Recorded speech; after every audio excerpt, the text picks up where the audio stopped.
what's up guys, how you doing? It is Thirsty here. Welcome today to a new player review here on FIFA 17 Ultimate Team. Let's take a look at that blue and purple Andre Pierre Gignac that you can get by completing one of the league squad building challenges.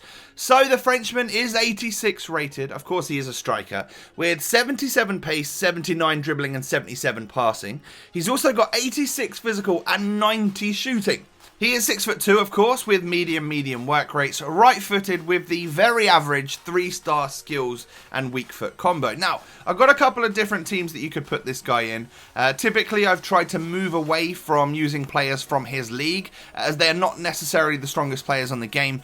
So I've got him linked up to a couple of French players, and then we've also branched off to the Italian league and the Spanish league. But the team I actually used him in was a full French side, so that I could play in a daily knockout tournament for FUT Champions. It features players such as Lloris, we've got ones to watch Ben Arfa and Dembele, we've also got the likes of Kante and Martial in the team as well.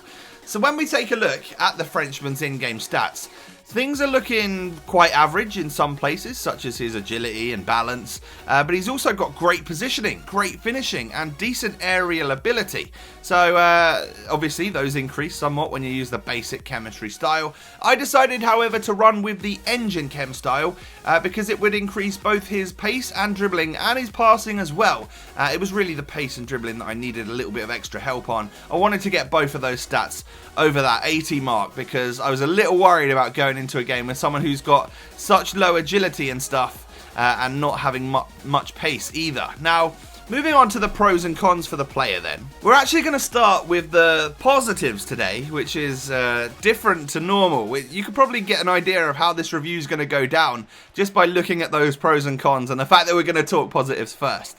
His positioning was very good. I did notice that most of the time he was in the right spot at the right time to either receive the ball or nod it down to an opponent or just make a run through. So that's one thing that you can tick off as one of his positives for sure. Next up, he is of course very strong. He's got very high strength on FIFA 17. He can hold off defenders with ease because he's big and bulky on the game. And then also he is of course a great target man. It sort of links up the fact that he has good positioning and good strength, and of course that does equal someone that is able to hold the ball up well up the top of the pitch. He's also got decent heading accuracy, that sort of thing. So you can whip the ball up to him and knock it down to your teammates.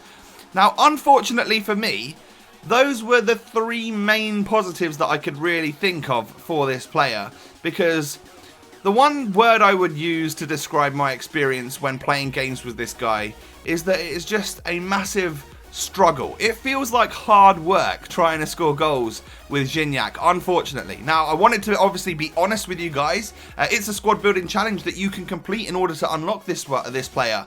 And I want to give my honest opinion on whether or not he's particularly worth it. And for me, in the 7 or 8 games that we actually played with him, I found it an awful lot of work to try and actually get clips and get goals with this guy.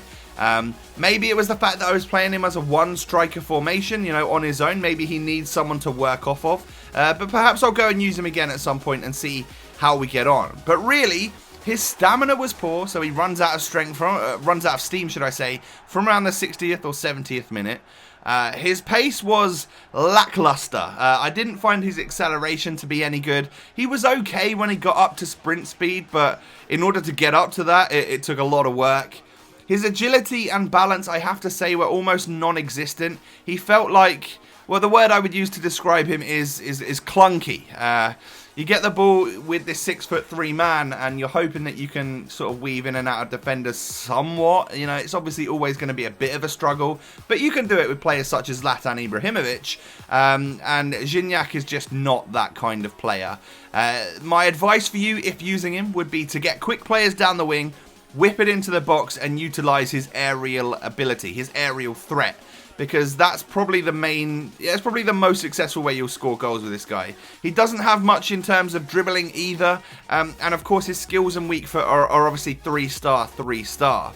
So as much as I scored a goal a game with this player, I wouldn't necessarily recommend him. And that's not normally the case on these FUTWIZ reviews. I normally use players that I enjoy and get a lot out of, and definitely recommend them to you. But from now, you know, from every time now and again, someone crops up that just doesn't quite click, and yeah, it was a struggle to play with this guy, so unfortunately I didn't particularly like him. I like the fact that he could be a good target man, and maybe I should definitely try him out with a second striker who's someone small and quick, that sort of thing. That might work. But let me know down below in the comments, guys. I'd be really interested in knowing how you've got on with this player. Do you like him? Do you not like him? Are you going to pick him up or not pick him up based on this review? Thank you so much for watching. I hope you now know whether or not he's right for your ultimate team, and I'll catch you next time. Peace.